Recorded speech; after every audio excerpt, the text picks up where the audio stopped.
검찰 특수본은 오늘 27일 오후 내란 중요 임무 종사와 직권남용 권리행사 방해 혐의로 김용현 전 국방장관을 구속 기소했습니다.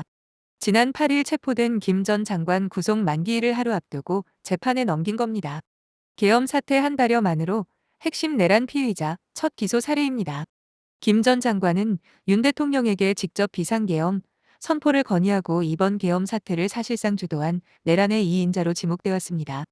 검찰은 김 전 장관을 재판에 넘기면서 공모자인 윤 대통령이 당시 어떤 지시를 내린 건지 구체적으로 적시했습니다. 윤 대통령이 국회 주변에서 현장을 지휘하던 이진우 수방사령관에게 전화해 "아직도 못 들어갔냐?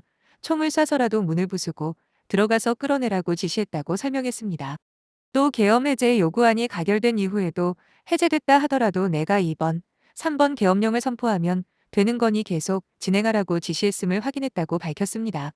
또 윤 대통령이 적어도 올해 3월부터 비상계엄을 염두에 두고 김 전 장관 등과 여러 차례 논의한 사실을 확인했으며 11월부터는 실질적인 준비가 진행됐다고 판단했습니다.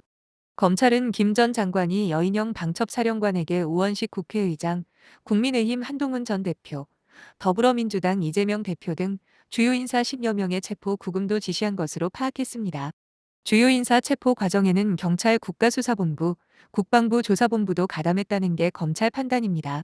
또한 검찰 조사 결과 정보사가 선관위 직원 체포를 위해 포승줄과 복면을 준비했다고 밝히기도 했습니다.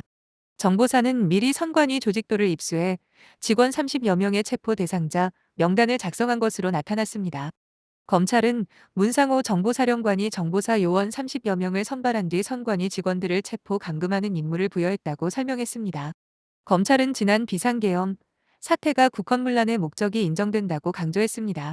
윤 대통령과 김 전 장관의 행위가 의회 제도를 부정하고 영장주의에 위반하는 것으로 헌법기관인 국회와 선관위의 권능 행사를 불가능하게 만드는 결과를 초래할 원인이 된다고 보기 충분하다고 지적했습니다. 김 전 장관의 행위에 대해 국헌문란 목적을 인정하면서 윤 대통령 수사에도 영향이 불가피할 전망입니다.